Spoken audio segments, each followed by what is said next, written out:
The pioneering spirit is nothing new to agriculture, as innovation has made farming in America the most productive and technologically advanced in the world.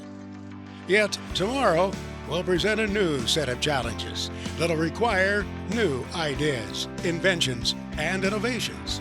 That is what Farm Next is all about, showing you the future of farming. From autonomous robots to cutting-edge digital tools to better ways to fertilize your crops and increase soil health, this program will give you a glimpse of the exciting future agriculture has in store. Stay tuned to see what's next on Farm Next. Hello, everyone, and welcome to this episode of Farm Next. I'm Max Armstrong, and I'm thrilled to be giving you a front row seat into what's next in the world of agriculture. But before we get started, let's talk about a transformational technology that's here right now, microbes that can replace nitrogen fertilizer. Not that many years ago, the co-founders of Pivot Bio dreamed of creating a better way to provide nitrogen to crops. And like the inventors you'll hear from on Farm Next, they dedicated time, effort, and capital to turn their dream into a reality. And today, Pivot Bio's products deliver nitrogen to corn, wheat, and sorghum and are being used by farmers across the country. Pivot Bio knows just how challenging it is to transform an idea into a product and to get it into the hands of farmers. So Pivot Bio, together with Farm Progress, scoured the country and found 9 new entrepreneurs. And their ideas might be just what transforms the future of agriculture. In this season of Farm Next, you'll see cutting-edge innovations. You'll meet the brilliant minds behind each idea, and you'll watch them compete for a $50,000 grand prize. Each episode will feature 3 companies that'll pitch their ideas directly to our in-studio panel. First on the panel is Karsten Temme, CEO and co-founder of Pivot Bio. Chris Abbott, an investor in the agriculture industry with the Conti Ag Ventures. And finally, Lisa Peterson, a grower from Osage, Iowa. After each pitch, our panel will pose questions to the innovators on the novelty of their ideas, the commercial viability of their company, and the positive impact they could make on the agriculture industry. Then the panelists will deliberate which one of the 3 companies will move on as a finalist and be one step closer to the grand prize of $50,000. And you, our audience, can vote live during the show whether you think each idea has what it takes to move on by going to farmnext.com/vote. 3 out of the 9 companies will be selected as finalists for our special grand prize winner episode, which airs August 21st at 7 p.m. Central on RFD TV and will also stream on farmnext.com. Each company will also be present at the Farm Progress Show in Decatur, Illinois, August 29th through the 31st. There you can meet the brilliant minds behind these innovative companies and get an in-person view of what's next in agriculture. This week's episode will feature Sentinel Fertigation, a startup that combines precise satellite imagery with fertigation control to maximize nitrogen use. You'll also hear from Bloomfield Robotics, which pairs artificial intelligence with an innovative camera for crop management. And finally, ALA Engineering, a Nebraska-based company changing the way cattle are fed with their autonomous feed truck.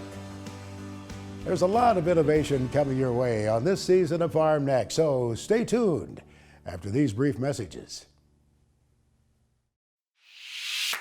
So Pivot Bio asked us to build the ultimate ranch truck and make it John Wayne themed. Ready to win some money for this whole crew? Yeah. All right, let's do it. Let's get in. Ben Bailey here. I'm back with season 2 of Money Grab in the Cab. Why did you get started in farming? I'm crazy. This is gonna get me in trouble. That's not a retirement, that's a responsibility. I have nothing to hide. The good and the bad. Unscripted, unfiltered, unapologetic. All right, so when you think of Wisconsin, what do you think of? Aside from beer and cheese and people wearing cheese while drinking beer.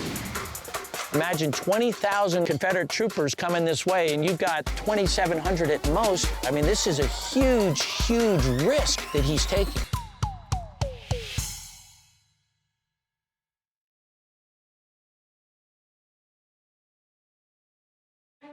The story of a farm is the story of a family. From generations past to generations to come, families have raised their children and the crops that sustain our country on the same fields. Today, with a better nitrogen, farmers can continue to take care of what matters most, the land they work and the people they do it with. What does it take to deliver nitrogen to your crop? Fossil fuels. Lots of them, from places near and far. Then you need ships, trains, trucks. Each step someone gets. Once it's on your farm, you have to store, manage, and drag it across the field. Each step you spend. With Pivot Bio, the nitrogen you need is already on seed. Our microbes deliver nitrogen no matter the weather, right from the kernel. The nitrogen you need, now on seed. From Pivot Bio.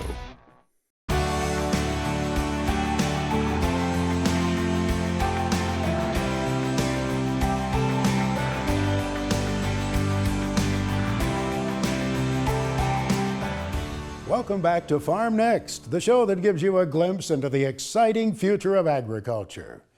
Our first pitch comes from Jackson Stansel, CEO and founder of Sentinel Fertigation.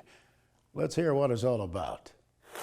Hello, judges. I'm Jackson Stansel, founder and CEO of Sentinel Fertigation. At Sentinel Fertigation, we're leveraging satellite imagery and geospatial data to empower precision nitrogen management, especially for farmers who fertigate. Agriculture has a nitrogen dilemma, and farmers bear the brunt of this issue. At the core of agriculture's nitrogen dilemma is complex agronomy. Nitrogen can become available to crops throughout the growing season from many different sources, and there are many different factors that influence how it becomes available, several of which are outside of a farmer's control. This ultimately leaves farmers uncertain and wondering when, where, and how much nitrogen to apply and from what source. Ultimately, this leads to applications that are not optimal for a farmer's crops or for their bottom line. Add on to this agronomic complexity, volatile fertilizer markets that have seen nitrogen prices climb to all-time highs over the past couple of years, threats of regulation from local, state, and federal agencies, as well as social pressure from fellow citizens and consumers for farmers to preserve the environment and protect human health. And suddenly the nitrogen dilemma becomes a really wicked issue for farmers. Sentinel Fertigation is empowering farmers to conquer this nitrogen dilemma with our N-Time software system. N-Time is a nutrient management recommendation engine that ingests satellite imagery and turns it into nitrogen management recommendations for in-season application. N-Time ingests satellite imagery from best-in-class commercial sources on a daily basis and uses our proprietary analytics that use strategically placed and paired nitrogen-rich and nitrogen-poor plots to isolate the impacts of nitrogen from other stress factors, to quantify crop nitrogen status, and ultimately to provide a 7-day crop need outlook. These analytics are ultimately distilled down within 30 seconds to a final recommendation as to whether or not the farmer should apply or not apply additional nitrogen to their crops. These recommendations are digested and delivered to farmers via text message in 12-hour intervals.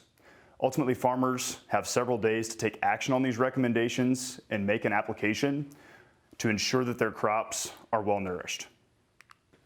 I played a significant role in developing the technology behind N-Time as a master's student in agricultural engineering at the University of Nebraska.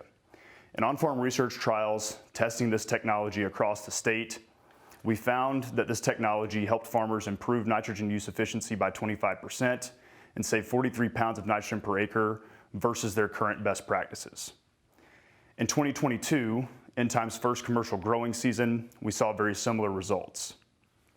Farmers that leveraged N-Time to manage their nitrogen during the 2022 growing season improved their nitrogen use efficiency by 23% and saved 42 pounds of nitrogen to the acre, which in 2022, with high fertilizer cost, translated to $40 per acre in gross savings on their nitrogen bill. Beyond these nitrogen savings, farmers also leveraged N-Time to monitor how well biological products were performing and sustaining their crops, as well as to understand how other regenerative practices were influencing their crop development. Ultimately, what N-Time did is it provided them with more certainty and gave them more confidence with how they were managing their crop's nitrogen plan. Sentinel's vision is to build a system for crop input management that integrates chemigation and mobile machinery application techniques and gives farmers the insights that they need to maximize profitability within modern ag markets. Winning Farm Next would be a massive victory for Sentinel and would help push us to extending our prescriptive capabilities to apply across different production systems, and also would allow us to enhance our calibration techniques such that we're able to more broadly implement our technology across farms. I would really appreciate your support and welcome your questions as we continue to learn exactly how Sentinel is powering the future of nitrogen management and enabling farm profitability and sustainability. Thank you. Great, thanks, Jackson. Talk to us a little bit more about how you plan to sell the solution. So the way that we're selling this solution is through our Sentry Network, which is a network of what we call certified service providers. These are organizations that have trained agronomists on staff who have been educated on how to sell and service N-Time for their farmer customers. And we really see those as them building a full technology stack that can help growers manage their farm better. Well, can you unpack that crop physiology a bit more? Because I think I've always perceived it that the minute you can start detecting a nitrogen shortage, it's almost too late. You've already stunted the crop, so to say. Sure. So it feels like it's kind of a race against time. And so how does that play out for your approach? 100%, it is a race against time. And I will tell you that this technique is trying to ride the efficiency curve as best as we possibly can. That's why the nitrogen pore strips are part of what is so important to our technology, because ultimately we're reading those to manage the rest of the crop. How many of those plots do you need for every pivot, or what are you? Typically we have 8 per quarter section. Okay.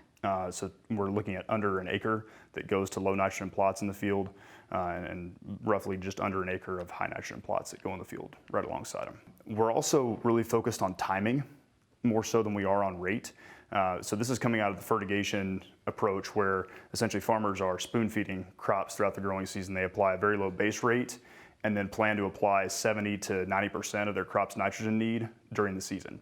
And so what we're ultimately helping them do is figure out when and if they need to make those nitrogen applications, which is a much different approach than other technologies on the market, especially some of the big modeling solutions that typically take a look at weather data, right, and estimate what the crop is going to need for the next 3 months. And maybe make that recommendation for a variable rate application at side dress when there's still a lot of uncertainty about how that crop is going to develop. Is that just locked into something like NDVI, or do you get more signals you can read into? We leverage NDRE as the only index that we use because the NDRE has been proven over the past 2 decades of research to be the most correlated to crop nitrogen status in corn, cotton, and many other crops. And so that is the only index that we currently leverage for any of our insights. We also are looking forward to leveraging some of the other wave bands that are in that imagery as we pursue additional nutrients outside of nitrogen. How much of the value prop is derived from the savings of nitrogen versus the yield or efficiency gains? So the majority of farmers that we were working with in on-farm research trials, and even the early adopters here, are already operating at a really, really high efficiency. Right. So these farmers are between 0.6 and 1 in terms of their NUE, which means they're using 0.6 of a pound per bushel of grain produced in some cases, and we're still driving up efficiency for those farmers. So in a lot of those cases, it's not necessarily increasing yield, it's just continuing to save nitrogen, right?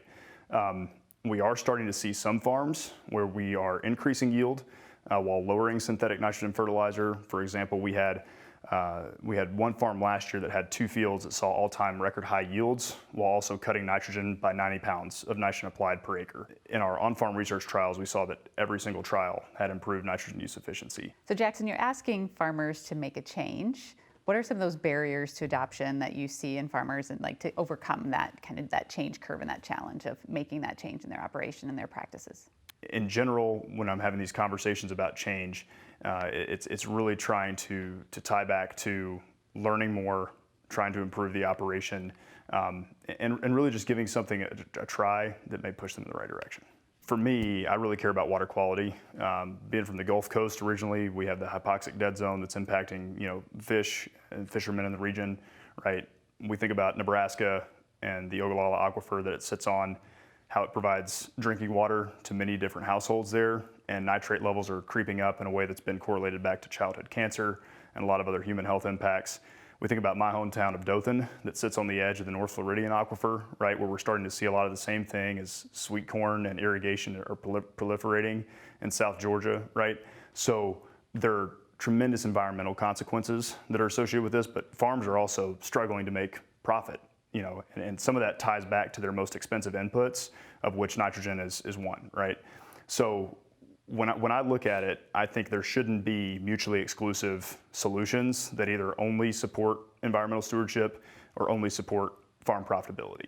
And the reason why I went into agricultural engineering was to find those win-win solutions that are able to do both. And that's ultimately what drove me to go into it. So success for Sentinel, to me, looks like us providing that solution in the marketplace, being able to sustain ourselves as a company, help farmers sustain themselves, and also to help drive positive outcomes for these environmental issues that we're facing at large, and ultimately, hopefully, make everybody happy in the process, which won't be perfect, but it'll hopefully be the outcome overall. You just heard from Sentinel and how they can help farmers be more efficient with nitrogen use. Let's check in with the panelists and see if Sentinel has what it takes to move on as a finalist. But first, let's get an initial reaction from Jackson on how he thought his pitch went. I really enjoyed the conversation. I really thought the pitch went a lot better than I was anticipating it to. I thought it went really, really well. I think I conveyed what I wanted to. Some of the questions were a little bit tough. But overall, I think I really sold our vision, really communicated what we're attempting to achieve for farmers, and I'm really excited about how the conversation went overall. To me, the most captivating part of it is the combination of both sustainability and water use is going to be a really unique place by being in the irrigation, fertigation space. But the environmental side of it, I think he was right on you have to balance the environmental and the economics for a farmer, and where you get those two to match, that's where your adoption really goes up, right? And that's where you get a win-win for everybody. And I know even in our area, you're starting to see into southern Minnesota and some places where they're limited now on the amount of nitrogen you can put on an acre. So that end use, that efficiency rate is going to get more and more important. Oh, there's lots of potential for Jackson and his company. If you want to learn more about Sentinel Fertigation, go to sentinelfertigation.com. Stay tuned to learn about our next company, Bloomfield Robotics, and the way AI is improving the way grapes are grown worldwide. After these brief messages. Farmers have always taken care of what they value. They cultivated bountiful land and fed a nation hungry for progress. As Americans dialed up, precision on the farm led to yields once thought impossible. But when it came to nitrogen, it wasn't precise or predictable enough. Farmers deserve a nitrogen worthy of who they are and what their land can provide. And now there is one. This ProBox has enough seed to plant 125 acres of corn. Now, if you wanted to put 40 pounds of nitrogen on those acres, you'd need 1,200 gallons of anhydrous, or 1,500 gallons of UAN, or 5 tons of urea. What if you had the nitrogen you need already on seed? Pivot Bio is the first company to apply nitrogen on seed. The nitrogen you need, now on seed, from Pivot Bio. So Pivot Bio asked us to build the ultimate ranch truck and make it John Wayne themed. Ready to win some money for this whole crew? Yeah. All right, let's do it. Let's get in. Ben Bailey here. I'm back with season 2 of Money Grab in the Cab. Why did you get started in farming? I'm crazy. This is going to get me in trouble. That's not a retirement, that's a responsibility. I have nothing to hide. The good and the bad. Unscripted, unfiltered, unapologetic. All right, so when you think of Wisconsin, what do you think of? Aside for beer and cheese and people wearing cheese while drinking beer. Imagine 20,000 Confederate troopers coming this way, and you've got 2,700 at most. I mean, this is a huge, huge risk that he's taking.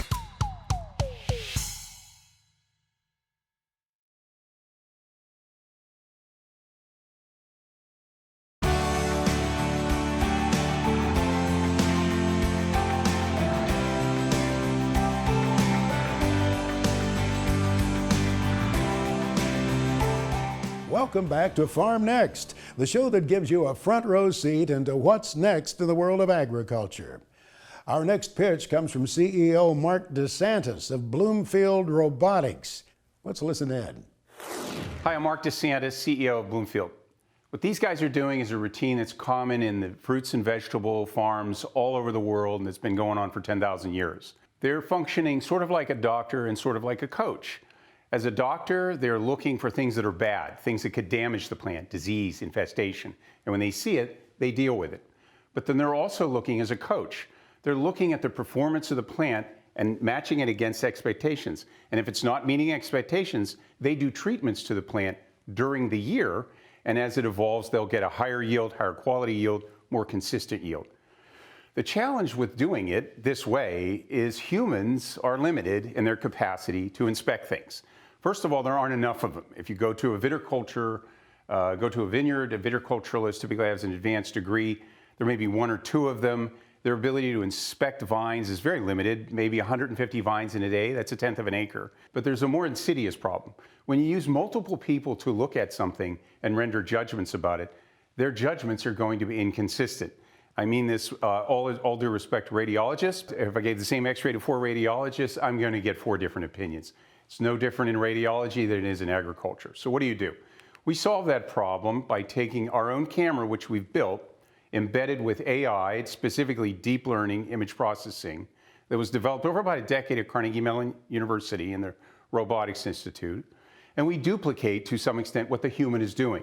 So we have a camera here in the image. You can see it. It has 2 eyes. Those little yellow dots are a light source. So we get very high quality RGB images. And then the next thing is camera and plant have to come together. We simply solve that problem by attaching the camera to anything that moves. And I mean anything, and this is just a sample of some of the vehicles that we have ridden on. What are they looking for? Everything. So when that human is looking at a vine, they're looking at everything from the size of the grapes, the leaf density, color, everything. We are also looking at everything when we look at the plant and rendering a judgment about it. We're also geolocating the plant. When we are assessing a plant, we know we're going to be seeing that vine again and again and again for as long as that vine's alive. We actually name vines. We know that's vine 6, row 7, and we're into our 2nd year in some of our vineyards monitoring the same vine. The result is growers have a depth of knowledge and detailed knowledge. What I like to call the plant is kind of the atomic particle. They now have subatomic particle knowledge of every single plant. What do they do with that? Everything from when to harvest, harvest prediction, treatments to the plant. That's what we do. I welcome your questions. As I hear from you, it's basically a set it and forget it of the hardware on my ATV, my UTV, my tractor. How does it manage into my typical workflow as a grower? Sure. So the growers, the mechanics of this are that the camera will collect within 24 hours. It'll show up on this dashboard. So there are about 24 different features that you can see on an individual plant right now that we can render in detail. Right now we're in what I would call the descriptive phase. We're now moving to the prescriptive phase, where we've acquired enough data to be able to say to the grower, let me make a suggestion. Now I offer this caution. We're a 4-year-old company. We're a little bit cautious about doing that because we have growers that have been growing grapes for 400 years. So it's tough to say, hey, we're from Pittsburgh, you ought to reconsider how you grow your grapes. So we have to be a little bit cautious about that. But the fact is, our growers tell us one thing. We know now more about our grapes than we've ever known, ever. So that's the most important thing. It's what the customers say. Now you're mainly in grapes, and you've also mentioned blueberries. Yeah. What other crops is this going to be applicable into? Well, we're looking at apples, strawberries, and oranges as hypotheticals. We have been approached by some row crop growers as well. I don't think we're ready for that yet. It's a little different deployment, but we have done row crops. We have done tests on row crops. We've been approached by hops growers in Germany, palm growers in Malaysia, you name it. Who's your ideal customer today? Really, our customers fall into 2 buckets. One bucket would be the very discerning grower. These are much smaller growers. We have growers who sell a bottle of wine in France for, $5-10 grand a bottle. Very, very fussy growers. They love this. We have some of the largest growers in the world. They love it. They use the same data, but for different reasons. Talk to me about the cost of the hardware and then the cost of running those various analytics. So we use what I call the cell phone model. So just as your cell phone, I am buying access to the internet and the ability to talk. And AT&T then gives me one of the pieces of hardware, which is amortized into the fixed price contract. That's exactly how we do it. So the grower pays somewhere around $2,000 to $2,500 a month, and they can image as many plants as they want, as often as they want. There are no other fees. The analytics are done in the cloud, so we do have a cloud fee, but it's pretty modest because there's some pre-processing on the hardware. So there's actually compute capability on each of those cameras. The hardware is about 20 grand all in. So each camera runs us labor, hardware. We're making them in small batches. They're manufactured in Philadelphia. They're tested in our facility and then sent around the world. So that cost will come down. Because we're an AI company, we wanted the fees to be such that it wouldn't inhibit consumption of our product. Because every grape we see, we're smarter about the next grape we see. And so by charging a flat fee, they use it aggressively. I have to admit, far more aggressively than I ever would have imagined. So we're going to have to do some adjustments. They're using it a lot more than we imagined. So there's going to be some adjustments in pricing, but we're still pretty good on a cost base, particularly for data storage. Who are your main competitors, and what do you see as your barriers to entry? Sure. There are about 5 or 6 companies that pretty similar to what we're doing. But our biggest competitor really is the viticulturalist or the agronomist that is on that farm. That's our near competitor. The good news is, once they see what we can do and see the prospects for that, the capabilities, they become our biggest advocate because now they have data they never had. In dealing with that change process, you get so much data as a grower that it becomes overwhelming. Right. So how do you help distill and process that to a usable data set instead of just like, I have all this information, now what do I do with it? So we built the dashboard in a way to not take complicated data and turn it into a different version of complicated data. There are about a dozen decisions that a grower needs to make during the year, and they're more or less in some kind of a sequence with a cluster that starts right about now that continues to about August. And so our mission is to take those decisions and wrap tightly around them so that we at least get those core decisions informed. And then as the grower uses the data, they then say, well, hey, if you can do that, can you do this? What about this? And so those are features that we're adding. So I use the analogy, we're building our warship at sea, and then we're still building our warship because the number of things customers now want to see just keeps growing and growing. Is the commercial strategy to maintain an independence and a retrofit model, or is it to marry with the OEMs in the tractor market? It's the latter. It's ultimately going to be the latter. I think because you're going to see farming evolve based on what we can see with our partners and what they are working on, is the idea that a vehicle is going to be pulling something and or pushing something, and while it's doing that, it's soaking up massive amounts of data about what's happening around the vehicle. That is happening, and that's just going to be a feature of many of the tractors that are going to be deployed over the next 5 or 10 years. So I'm curious, how did you get into working with Bloomfield and starting? This is my passion. I've been in a variety of industries, and I do want to make this comment. I've been in the defense space, education, infrastructure, power markets.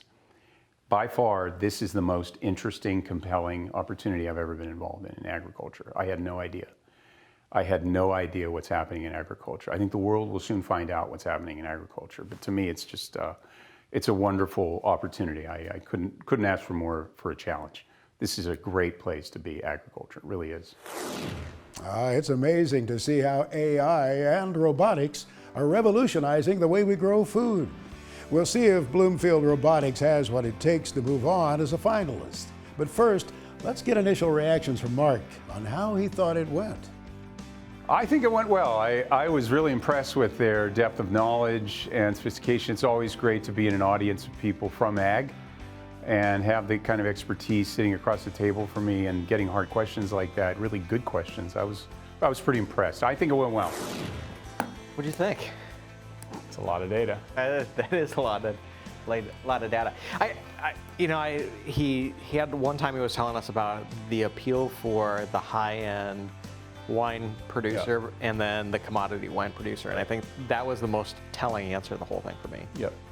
And because it's a different value proposition for each, and so the big challenge I think they face is figuring out how to build a business that appeals to the different segments of customers, and they probably have to focus in on one or two customer types to be really successful.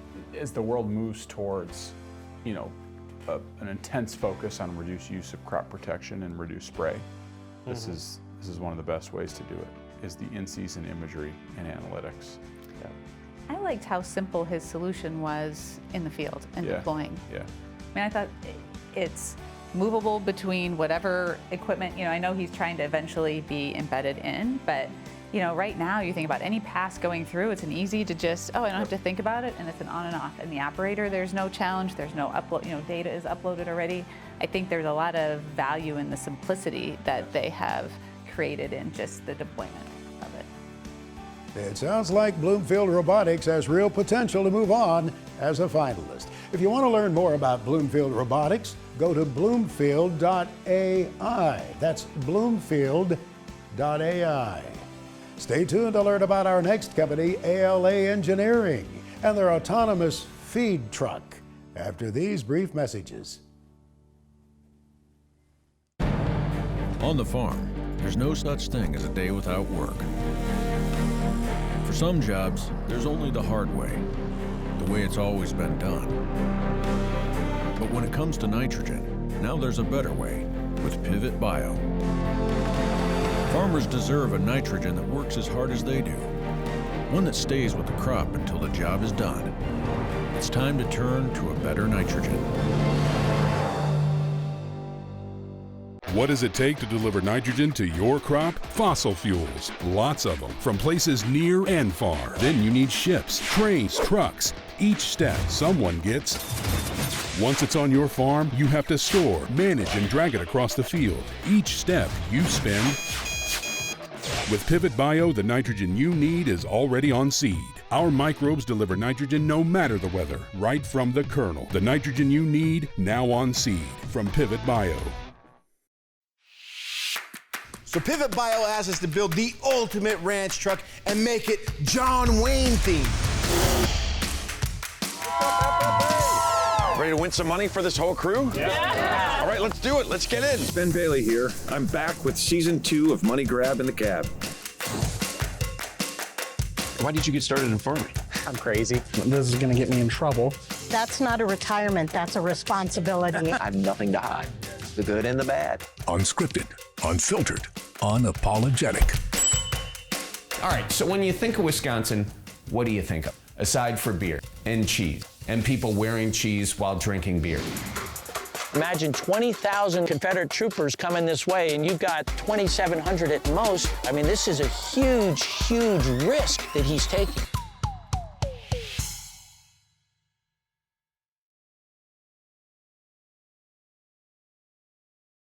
If we would have had Pivot Bio on the entire farm this year,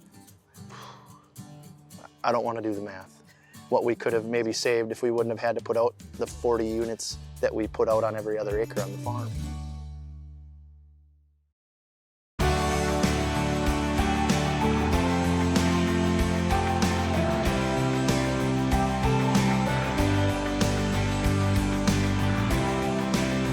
Welcome back to Farm Next, the show that gives you a glimpse into the exciting future of agriculture.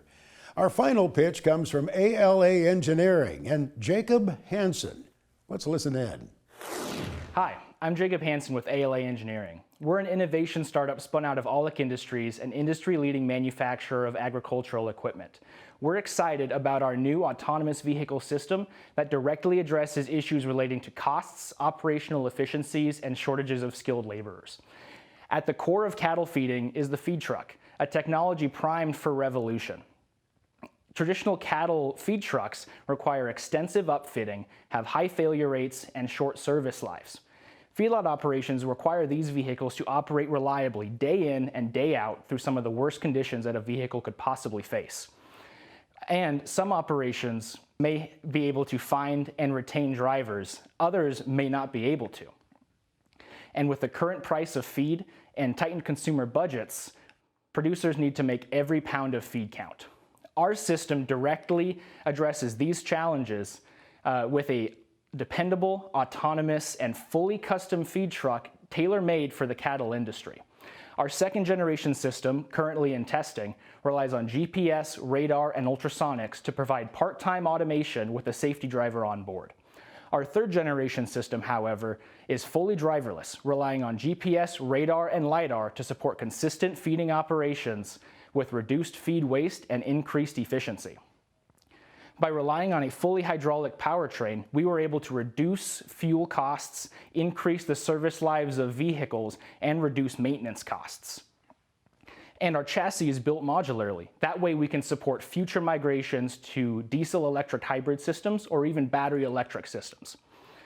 Aulick Industries, as a strategic partner, is developing the custom powertrain and the state-of-the-art cabless chassis. We at ALA Engineering are developing the sensor suites, embedded systems, and the ALA autonomous vehicle stack that is engineered from the ground up to support fully driverless operation.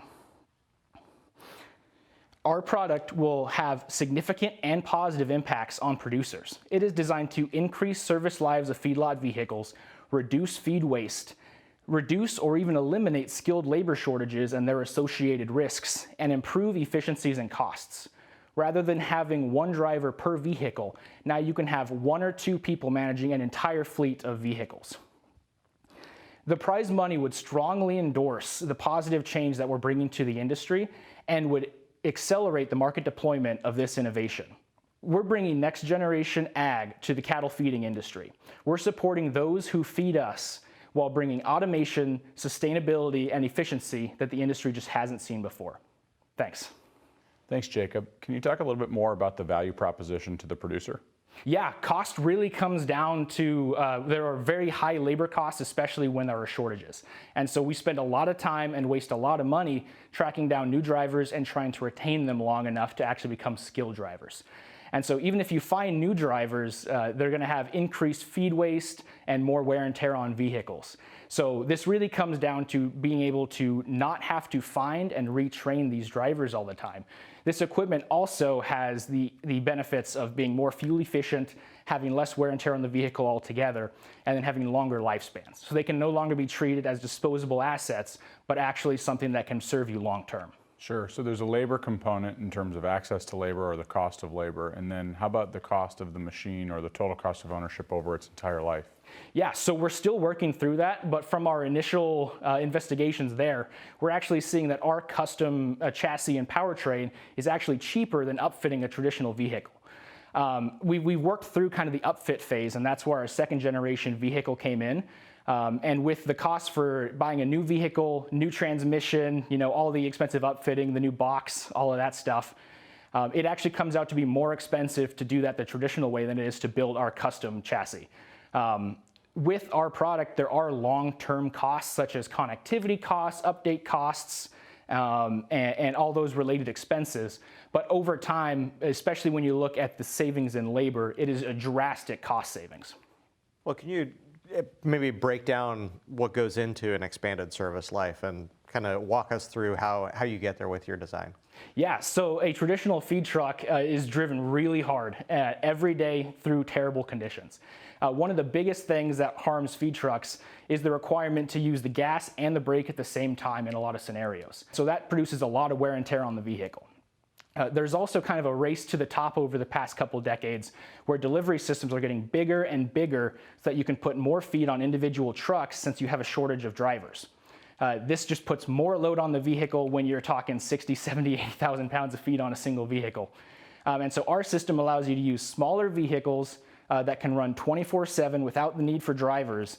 So there's less weight on the vehicle, less wear and tear. Plus, we drive slower and we don't have traditional transmission systems that can wear out and break down. What are your biggest barriers to launch and adoption? So biggest barriers is really the fact that there's not a ton of this automation in ag right now. We're seeing it grow exponentially, but really it's hard to be one of the first people to bring autonomous driving systems into ag. And so are the barriers to adoption of this a cost element? Is it behavior change? When you put yourself in the mind of your customer, what are going to be the barriers to adoption? It really is behavior change. And the other thing is no one that we've talked to is looking to completely replace their entire fleet of vehicles with robotics on day one. And so that gives us this extended period of hybrid use cases where we have human drivers alongside our automated vehicles. And that's a really big headache that we've been having to work through, but we've made a lot of progress working towards rules of the road and auto negotiation between our automated systems and human drivers. That way we can build trust with producers and they can bring on more and more of our vehicles.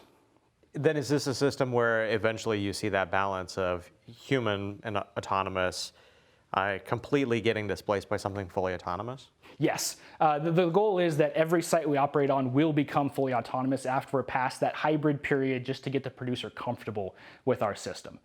But each unit even the cabless version, is still capable to drive manually.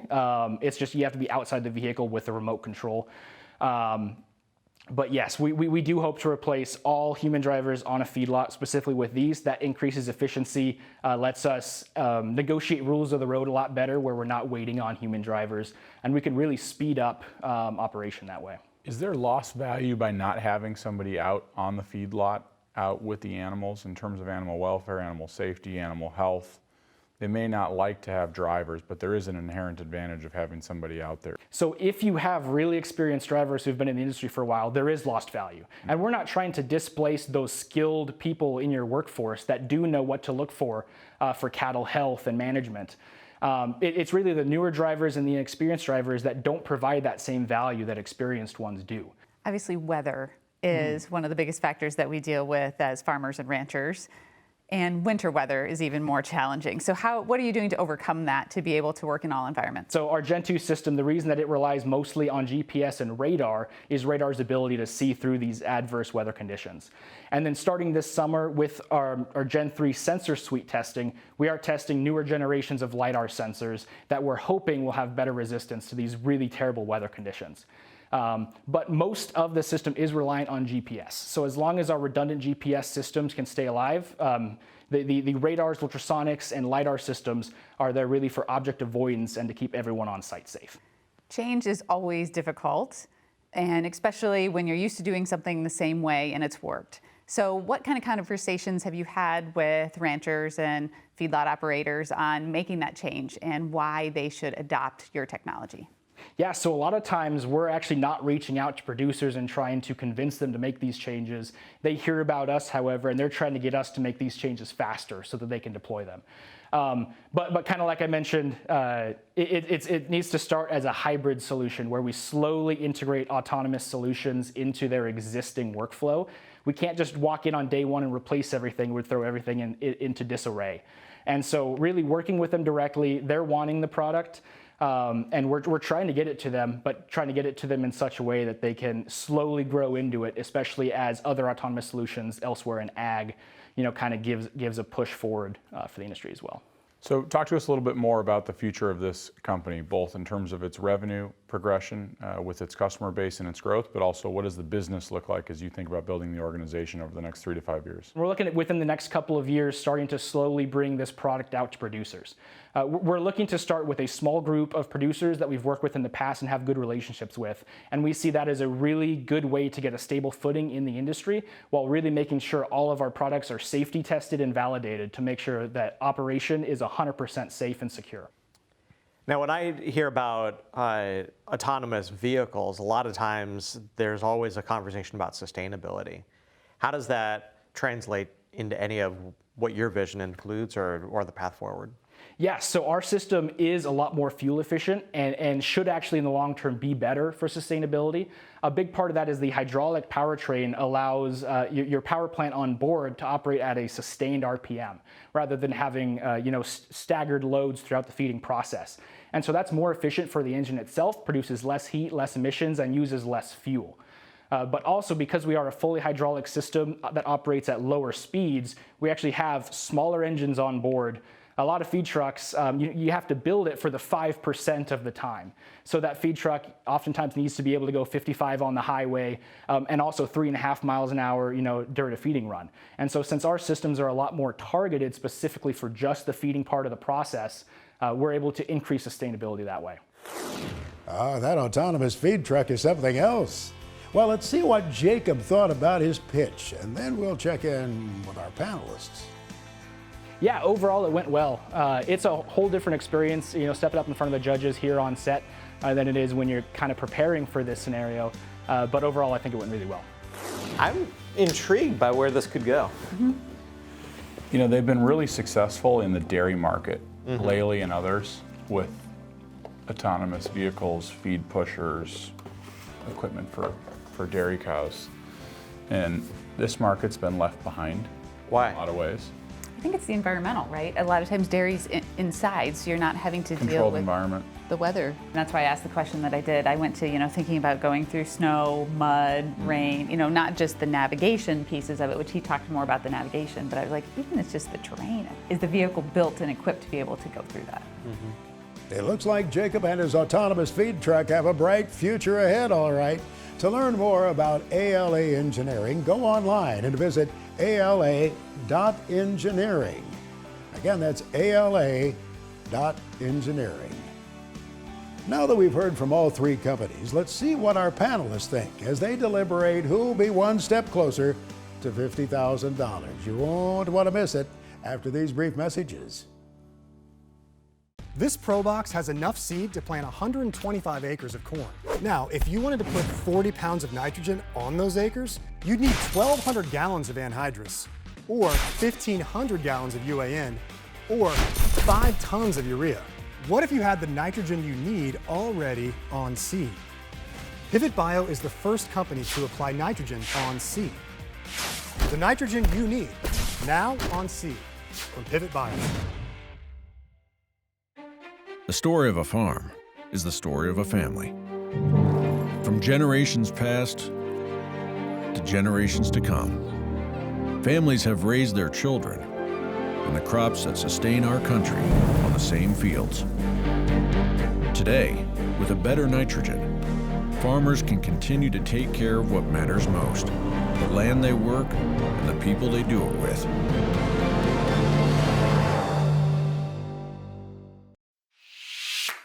So Pivot Bio asked us to build the ultimate ranch truck and make it John Wayne themed. Ready to win some money for this whole crew? Yeah. All right, let's do it. Let's get in. Ben Bailey here. I'm back with season 2 of Money Grab in the Cab. Why did you get started in farming? I'm crazy. This is going to get me in trouble. That's not a retirement, that's a responsibility. I have nothing to hide. The good and the bad. Unscripted, unfiltered, unapologetic. All right, so when you think of Wisconsin, what do you think of? Aside for beer and cheese and people wearing cheese while drinking beer. Imagine 20,000 Confederate troopers coming this way, and you've got 2,700 at most. I mean, this is a huge, huge risk that he's taking.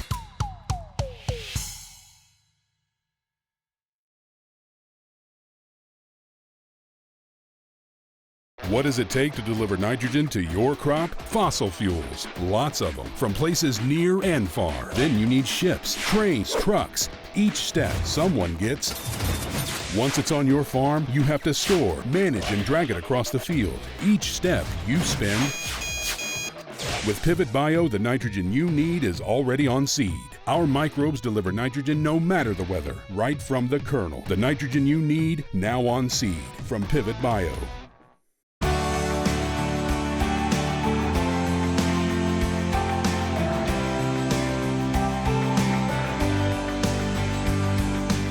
Welcome back to Farm Next, and what could be a bit of a heated conversation about innovation. Now that we've heard compelling pitches from our three companies, our panel will give you their input on which company should move on to the next round. Well, I want to know your overall thoughts, panelists. Chris, I'm going to come to you first. Yeah, thanks, Max. It's really exciting. And we have three companies that are solving major challenges in the world today in food and agriculture. It's part of our day job, and so the chance to come here with Lisa and Karsten on FarmNext is a great break from our normal schedule. Lisa, you've been down this path with the first season of FarmNext. What's your reaction here now from what you've heard? I've really enjoyed the way that we're changed our format for this year and spending time with our entrepreneurs. For me, it's always fascinating to look at what they're doing through the lens of a grower and a farmer, and how can it potentially impact my operation and others like me. Karsten, I want to see, first of all, how you feel about this and why you're interested in this. What lights your fire about this kind of an effort? Well, when I started Pivot a little over 12 years ago, the goal was to be able to take an idea and make it reality, make it something that could change the way things operate on a farm. And with FarmNext, that's our ambition. How do we help bring more attention, help tell the story of great ideas that are looking to make their impact on the world? Well, which one of these companies do you feel has the best potential? I mean, if you look at everything that's been put in front of you here, and that's all you have to assess in terms of the judging, which one has the best potential? Lisa?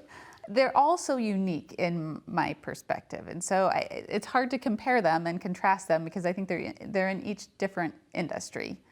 But I liked the ease of operation of Bloomfield. I thought that right now, from where they're at, they're scaled. I think they're easy. They've got their analytics, and I like the ease of the application of it's a quick bolt-on camera, and it can go on any machine that you have. So I think that's, for me, a really high potential there. Chris, I saw you nodding. Karsten, I didn't see you nodding. Do you concur with Lisa on this?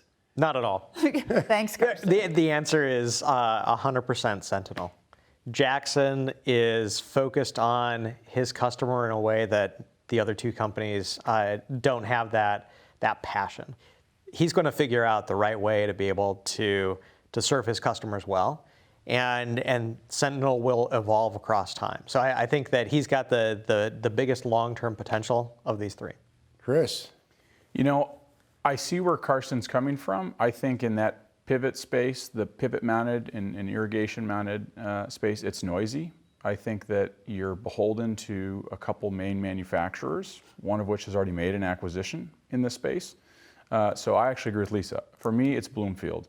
And what Karsten did say, though, that I liked about Sentinel, Bloomfield has, which is focus. Going back to my point where they're focused, laser focused on grapes and the sub-segments within grapes. When it comes to funding and having the resources necessary to do it, how does that all come together? It is important to be focused, isn't it?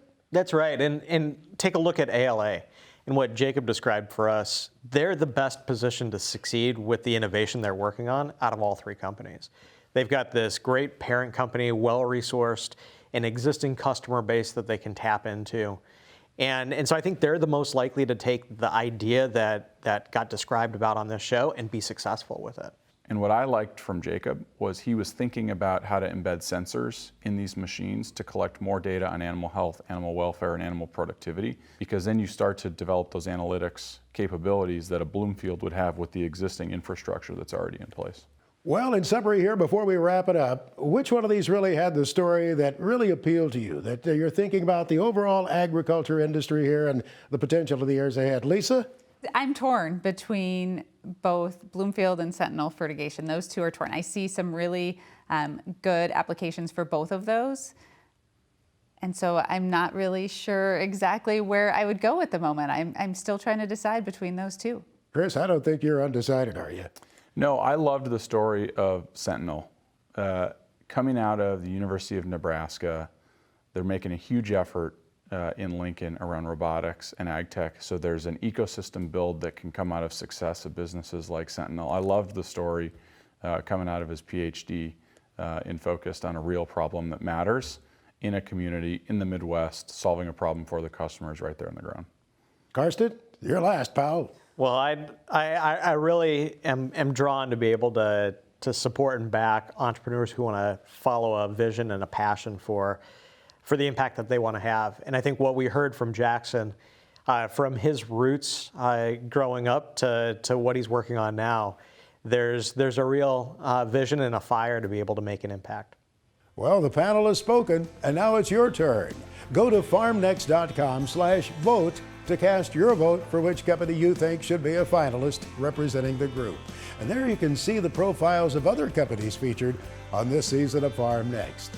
We'll reveal this episode's finalist at the beginning of the Farm Next episode that will air on July 24th. So be sure to tune in, 7 p.m. Central on July 24th, to see who'll be one step closer to the grand prize of $50,000. And finally, come visit us at the Farm Next Innovation Tent at the Farm Progress Show in Decatur, Illinois, August 29th through the 31st. There you can meet the brilliant minds behind these innovative companies and get an in-person view of what's next in agriculture.